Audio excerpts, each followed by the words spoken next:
ಎಲ್ಲರಿಗೂ ನಮಸ್ಕಾರ. ಜಸ್ವಿ ಚಾನಲ್ಗೆ ನಿಮ್ಗೆಲ್ಲ ಸ್ವಾಗತ. ಈ ದಿನ ನಾವು ಸಿಹಿ ಕುಂಬಳಕಾಯಿ ಬಳಸ್ಕೊಂಡು ಹೇಗೆ ಇಡ್ಲಿ ಮಾಡೋದು ಅಂತ ತಿಳ್ಕೊಳ್ಳೋಣ. ತುಂಬಾ ರುಚಿಯಾಗಿರುತ್ತೆ. ಒಂದ್ಸಲ ನೀವು ಮನೇಲಿ ಮಾಡ್ಕೊಂಡು ಟ್ರೈ ಮಾಡಿ. ಸಿಹಿ ಕುಂಬಳಕಾಯಿ ಇಡ್ಲಿಗೆ ಬೇಕಾಗಿರುವಂತಹ ಸಾಮಗ್ರಿಗಳನ್ನ ನೀವು ಇಲ್ಲಿ ನೋಡ್ತಾ ಇದ್ದೀರಾ. ಸಿಹಿ ಕುಂಬಳಕಾಯಿ ಒಂದು ಉದ್ದುದ್ದಕ್ಕಿರುವಂತ 4 ಪೀಸ್ ಸಿಹಿ ಕುಂಬಳಕಾಯಿನ ಸಿಪ್ಪೆ ತೆಗೆದು ನಾನು ಇಲ್ಲಿ ತುರಿದಿಟ್ಕೊಂಡಿದ್ದೀನಿ. ಒಂದು ಮೀಡಿಯಂ ಸೈಜ್ದು ಈರುಳ್ಳಿ ಹೆಚ್ಚಿಟ್ಕೊಂಡಿದ್ದೀನಿ. ಕರ್ಬೇವಿನ ಸೊಪ್ಪು, ಮೆಣಸಿನ್ಕಾಯಿ, ಒಂದು ಮೆಣಸಿನ್ಕಾಯಿನ ಸಣ್ಣದಾಗಿ ಹೆಚ್ಚಿಟ್ಕೊಂಡಿದ್ದೀನಿ. ರುಚಿಗೆ ತಕ್ಕಷ್ಟು ಉಪ್ಪು, ಜೊತೆಗೆ ನಾನು ಸೌತೆಕಾಯಿ ಇಡ್ಲಿ ಮಾಡಬೇಕಾದ್ರೆ, ನುಚ್ಚಿನ ಇಡ್ಲಿ ಮಾಡಬೇಕಾದ್ರೆ ಹೇಗೆ ಅಕ್ಕಿನ ಒಂದು 2 ಅವರ್ಸ್ ನೆನೆಸಿದ್ನು, ಅಕ್ಕಿ ನುಚ್ಚನ್ನ ನೆನೆಸಿದ್ನು, ಅದೇ ರೀತಿ ಇಲ್ಲೂ ಸಹ 1 ಲೋಟ ಆಗೋಷ್ಟು ಅಕ್ಕಿ ನುಚ್ಚನ್ನ ನಾನು ನೆನೆಸಿಟ್ಕೊಂಡಿದ್ದೀನಿ. ಅಕ್ಕಿ ನುಚ್ಚು ಹೇಗೆ ಮಾಡ್ಕೋಬೇಕು ಅಂತ ಗೊತ್ತಾಗಬೇಕು ಅಂತಂದ್ರೆ ನೀವು ಸೌತೆಕಾಯಿ ಇಡ್ಲಿ ವಿಡಿಯೋ ಏನಿದೆ ಅದನ್ನ ನೋಡಿದ್ರೆ ನಿಮ್ಗೆ ಗೊತ್ತಾಗುತ್ತೆ. ಸೊ ಇವಾಗ ನೆನೆಸಿರೋಂಥ ಅಕ್ಕಿ ನುಚ್ಚಲ್ಲಿ ಎಕ್ಸ್ಟ್ರಾ ನೋಡಿ ತುಂಬಾ ನೀರಿದೆ. ಎಕ್ಸ್ಟ್ರಾ ನೀರೇನಿದೆ ಅಕ್ಕಿ ನುಚ್ಚು ಸಮಕ್ಕೆ ಇರೋಷ್ಟು ನೀರನ್ನ ಮಾತ್ರ ಉಳಿಸ್ಕೊಂಡು ಜಾಸ್ತಿ ಇರುವಂತ ನೀರನ್ನ ನಾನು ತೆಗೆದು ಬಿಡ್ತಾ ಇದ್ದೀನಿ. ನೋಡಿ, ಎಕ್ಸ್ಟ್ರಾ ಇರೋ ನೀರನ್ನ ತೆಗೆದು ಅಕ್ಕಿ ನುಚ್ಚು ಸಮಕ್ಕೆ ಮಾತ್ರ ನಾನು ನೀರನ್ನ ಉಳಿಸ್ಕೊಂಡಿದ್ದೀನಿ. ಇದಕ್ಕೆ ಇವಾಗ ಉಳಿದಿರುವಂತ ಎಲ್ಲ ಇಂಗ್ರೀಡಿಯೆಂಟ್ಸ್ ಗಳನ್ನ ಆಡ್ ಮಾಡ್ತಾ ಹೋಗ್ಬೇಕು. ಸೊ ಮೊದಲನೇದಾಗಿ ನಾನು ಕುಂಬಳಕಾಯಿ ಹಾಕೋತಾ ಇದ್ದೀನಿ. ಎಲ್ಲಾ ಕುಂಬಳಕಾಯಿನ ಹಾಕೋತೀನಿ. ನೆಕ್ಸ್ಟ್ ಇದಕ್ಕೆ ನಾನು ಈರುಳ್ಳಿ ಹಾಕೋತಾ ಇದ್ದೀನಿ, ಕರ್ಬೇವಿನ ಸೊಪ್ಪು, ನೀವು ಇದಕ್ಕೆ ಕೊತ್ತಂಬರಿ ಸೊಪ್ಪು ಕೂಡ ಹಾಕೋಬಹುದು, ಮೆಣಸಿನಕಾಯಿ, ಬೇಕು ಅನ್ನೋರು ತೆಂಗಿನಕಾಯಿ ಕೂಡ ಹಾಕೋಬಹುದು. ಕುಂಬಳಕಾಯಿನೇ ಸ್ವೀಟ್ ಇರೋದ್ರಿಂದ ತೆಂಗಿನಕಾಯಿ ಬೇಕಾಗೋದಿಲ್ಲ ಅಂತ ನಾನು ತೆಂಗಿನಕಾಯಿ ಸ್ಕಿಪ್ ಮಾಡಿದ್ದೀನಿ. ಜೊತೆಗೆ ರುಚಿಗೆ ತಕ್ಕಷ್ಟು ಉಪ್ಪು. ನಾವೀಗ ನೀಟಾಗಿ ಮಿಕ್ಸ್ ಮಾಡ್ಕೊಳ್ಳೋಣ. ಕೈಯಲ್ಲೇ ಮಿಕ್ಸ್ ಮಾಡ್ಬೇಕು, ಕಲ್ಸಿ ಮಿಕ್ಸ್ ಮಾಡ್ಕೋಬೇಕು. ನೋಡಿ, ಇವಾಗ ಮಿಕ್ಸ್ ಮಾಡ್ಕೊಂಡ್ ಆಗಿದೆ. ಜಾಸ್ತಿ ಕುಂಬಳಕಾಯಿನೇ ತಗೊಂಡಿದ್ದೀನಿ, ತುಂಬಾ ಸ್ವೀಟ್ ಆಗಿರುತ್ತೆ, ಚೆನ್ನಾಗಿರುತ್ತೆ ಅಂತ. ಕುಂಬಳಕಾಯಿ ಸ್ವಲ್ಪ ಶೀತ ಅಂತ ಹೇಳ್ತಾರೆ. ಯಾರಿಗೆ ಶೀತ ಆಗ್ ಬರೋದಿಲ್ಲ ಅವ್ರು ಸ್ವಲ್ಪ ಇದಕ್ಕೆ ಕಾಳು ಮೆಣಸು ಏನಿರುತ್ತೆ ಅದನ್ನ ಪೌಡರ್ ಮಾಡಿ ಹಾಕೋಬಹುದು. ಅವಾಗ ಅಷ್ಟೊಂದು ಶೀತ ಅಂತ ಅನ್ಸಲ್ಲ.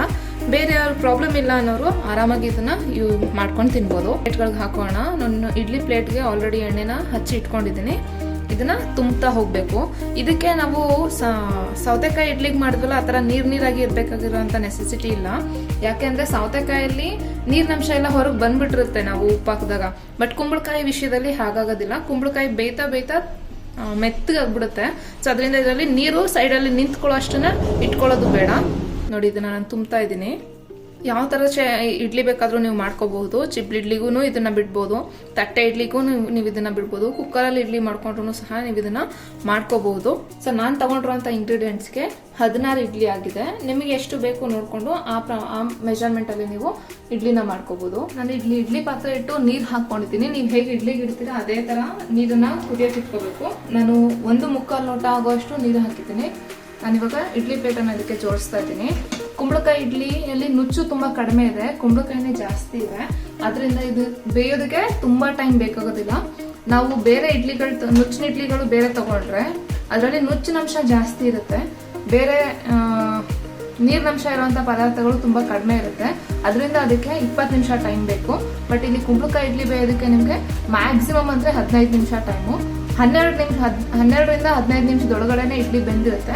ಸೊ ಅದ್ರ 12 ನಿಮಿಷ ಆದ್ಮೇಲೆ ಒಂದ್ಸಲ ಆಫ್ ಮಾಡ್ಕೊಂಡು ಇಡ್ಲಿ ಬೆಂದಿದ್ಯಾ ಅಂತ ಚೆಕ್ ಮಾಡ್ಕೊಳ್ಳಿ. 10 ನಿಮಿಷಕ್ಕೇನೆ ಬೆಂದಿದ್ರೆ ಅದು ಸಾಕು. ಇನ್ ಕೇಸ್ ಬೆಂದಿಲ್ಲ, ನುಚ್ಚು ತರಾನೇ ಇದೆ ಅಂತ ಅನ್ಸಿದ್ರೆ 15 ನಿಮಿಷದೊಳಗಡೆ ಇಡ್ಲಿ ಬೆಂದಿರುತ್ತೆ. ಇವಾಗ ನಾನು ಆನ್ ಮಾಡಿದ್ದೀನಿ, ಕವರ್ ಮಾಡಿ ಬೇಯೋದಕ್ಕೆ ಬಿಡೋಣ.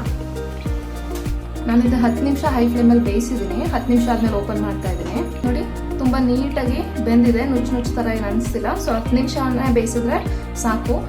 ನೋಡಿ, ಇದು ಇವಾಗ ಚೆನ್ನಾಗಿ ಆರಿದೆ. ಈ ಇಡ್ಲಿ ಬಿಸಿಯಲ್ಲಿ ತಿನ್ನೋದಕ್ಕಿಂತ ಆರಿದ್ಮೇಲೆ ತಿನ್ನೋದಕ್ಕೆ ತುಂಬಾ ಟೇಸ್ಟಿಯಾಗಿರುತ್ತೆ.